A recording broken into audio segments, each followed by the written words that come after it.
Singapore's education system is world-renowned, with nearly 100,000 international students flocking here to date. Singapore's system of teaching mathematics is so highly regarded that it's even been adopted in countries like the United States of America. For all its triumphs, why have we not produced whizzes like Facebook founder Mark Zuckerberg? You mentioned that people are brought up in, I would say, quite a herd mentality. Since primary school, you might be, you're banded in primary school already. So there's this chronic fear of falling out of your band and falling behind your peers. Your parents probably tell you that, yeah, if you probably don't finish university, you're done for.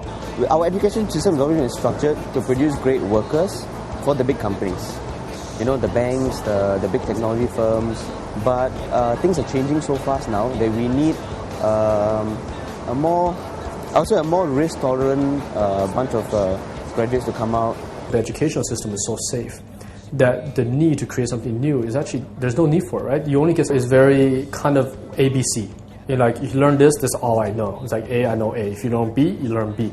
But what if you throw something else on the side? I think in general, maybe don't know. Because the schools here seems quite formatted. It's like, this is what we teach, and you learn this. It is not as fluid. Another limiting factor could be the scholarship system, which is firmly entrenched here. Our government does us a very big favor by sending our top 500 students abroad every year. The system actually converts entrepreneurs, this so-called potential entrepreneurs, to actually non-entrepreneurs. I mean, who basically are offered scholarships is a huge thing, right? You have scholars who are paid to study, and then they come back, they have these plush, cushy jobs, and they are quite happy. In classrooms here, the method of teaching has traditionally been focused on rote learning. In the US, in the past, education system tend to be very peer-to-peer, collaborative. Hence, you see the emergence of collaborative tools. So the idea of collaboration rather than a hierarchical teacher to pupil, Asian mentality, right? So of course now Singapore is changing, right? So we have a more collaborative, peer-to-peer type education system.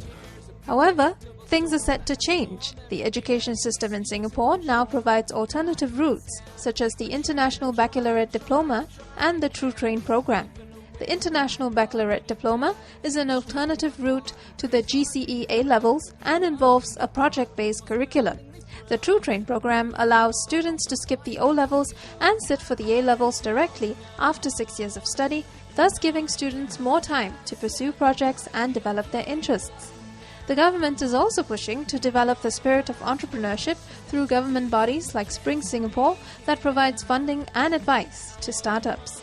Coming up, how can Singapore evolve to become a Silicon Valley for aspiring self-starters? We get the experts' take in the next clip.